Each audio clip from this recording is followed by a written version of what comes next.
I get excited about the prospect of me working with Jungle Boy. I've never done anything with the Young Bucks. I've never stepped in the ring with Kenny Omega. What the time? This is the last time you interrupt me! Do you understand me? I'm hurt and I'm old and I'm fucking tired and I work with fucking children.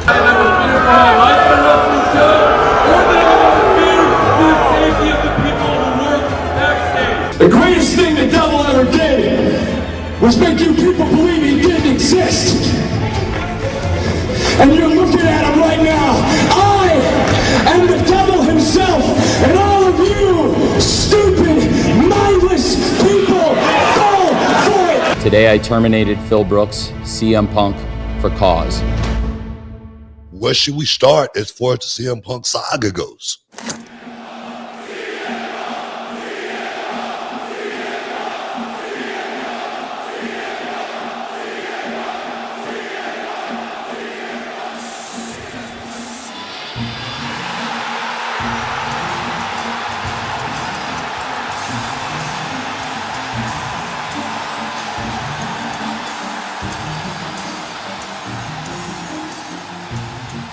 August 20th, 2021 was a special day for the sport of professional wrestling. It was a day that CM Punk returned to the business after 7 long years. It was truly game-changing for all Elite Wrestling. The company got one of the biggest stars of all time.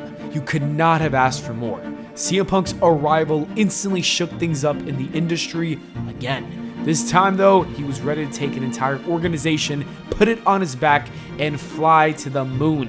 It was a tough task, but he was successfully doing it. CM Punk brought in a ton of new eyes to the product. The company began to flourish. His merchandise sales were through the roof. Pay-per-view gates were at an all-time high. Young talents were put on the map. Going head-to-head with CM Punk on national TV got many fresh faces over. Tony Khan was satisfied with the success that CM Punk brought to AEW, and he was more than happy to keep pushing him to the top of the card. It made sense for his pockets, and it made sense for the fans to adore their hero. The return was a massive success, and Punk hadn't even begun major programs with AEW's top names, more specifically, like the Elites. That was until Tony Khan decided it was time to put the belt around his hottest star, CM Punk, and so Punk got in a feud with the AEW World Champion at the time, Hangman Adam Page, and everything was going great until their last promo together before their big-time pay-per-view match. The entire landscape of all Elite Wrestling would change after this line. You talk a big game about workers' rights, yeah? Well, you've shown the exact opposite since you've gotten here. These 19 words changed everything. These 19 words right here would be the most important 19 words in AEW history. These 19 words were the first domino to fall during this wild story.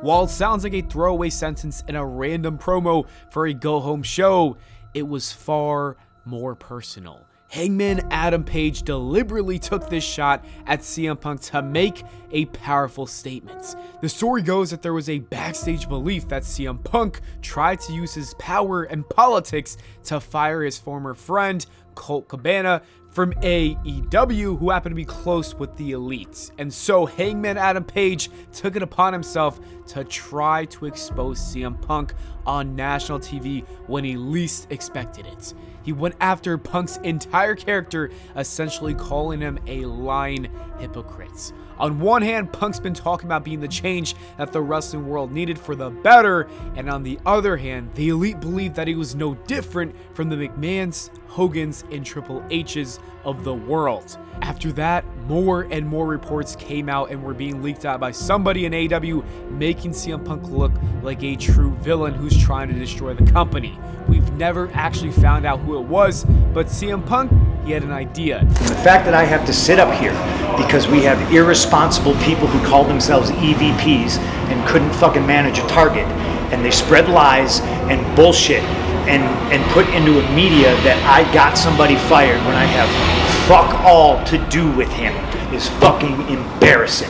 And in this moment, even Tony Khan knew that things would never be the same, but I don't even think he could have ever predicted what was to come.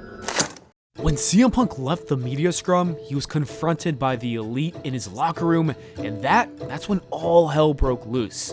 A brawl started, punches were thrown, chairs were thrown, and ears were being bitten off. AEW suspended all parties involved. The Elite returned after a light suspension, while CM Punk was recovering from an injury. Nobody knew when, and even if CM Punk would ever set foot inside another AEW squared circle. That was until Warner Bros. Wanted AEW to create a new show for the brand, and the idea would be to build the show around CM Punk.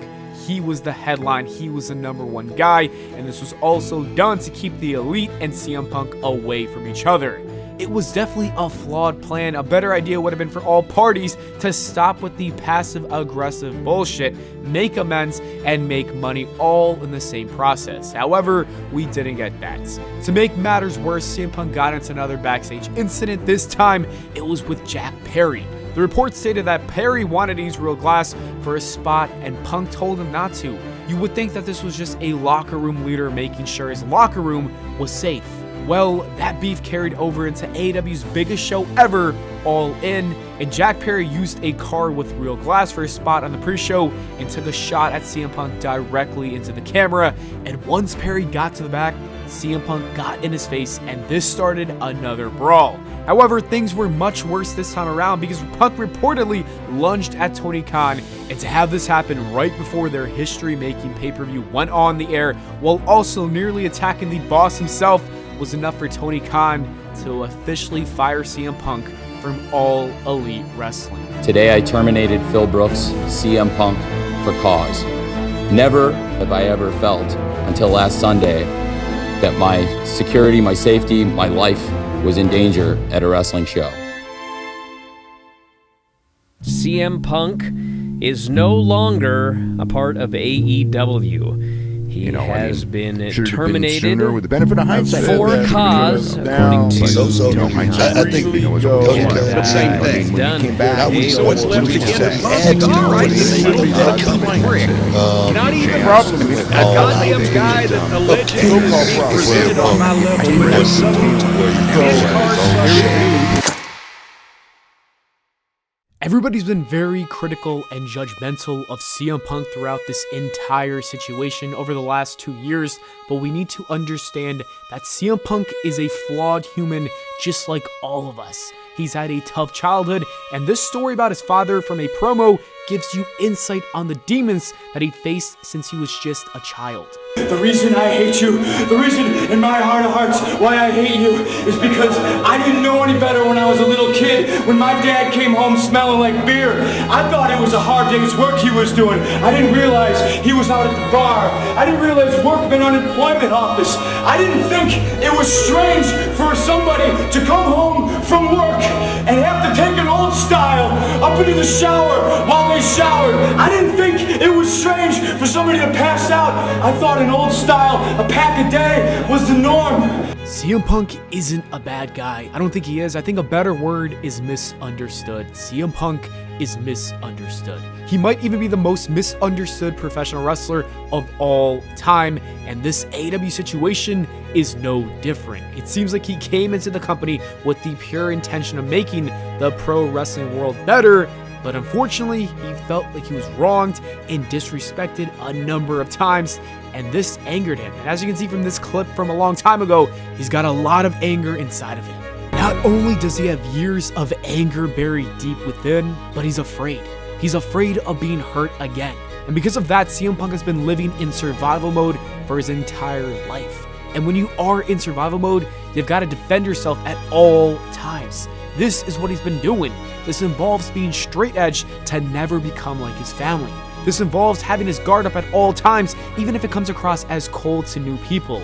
And this involves being very cautious with who you trust, especially with the people who break that trust. And it even got to a point where he had to become a monster himself in order to fight the monsters around him. I am born of your poison society, so on March 17th of July, I will become a monster to fight the monsters of the world. This is Straight Edge! So instead of spreading negativity about CM Punk, it's time to appreciate what he did for AEW and even the entire sport of professional wrestling. Let's focus on the positivity that CM Punk brought, because there's always two sides to a story.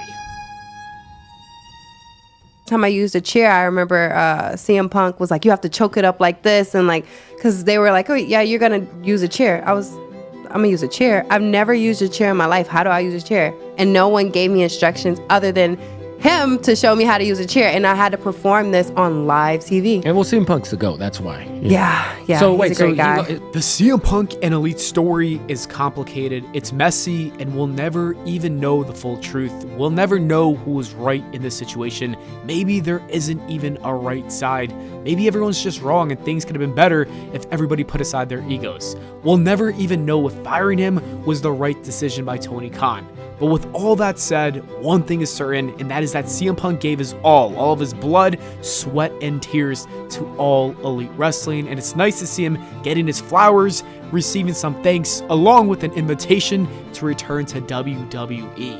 I talk to Punk almost every day, and Punk misses wrestling, and he wants to give back to the fans, he wants to give back to wrestling, so I'll leave it at that. I hope this isn't the end of CM Punk. The best in the world still has so much more to give to the sport. I'd love to see him make amends and possibly return to AEW someday down the line. If not that, then a WWE return would be nice to see as well. But for now, I just want to say thank you, CM Punk, and hopefully AEW can move on from this, get back on the right track, and continue to flourish as a company. I'm ready to step the fuck up. I'm ready to be the face of this company. I'm ready to be the face of the mayhem, of the misfits. I am so proud of every single ditzy, weirdo, fucking nut job motherfucker in that locker room, because, like I said, we might not get along. We might not be fucking picture perfect and squeaky clean, but we put on fucking shows of a lifetime. And I couldn't be prouder to be a leader of that. So that's all I wanted to say off the rip.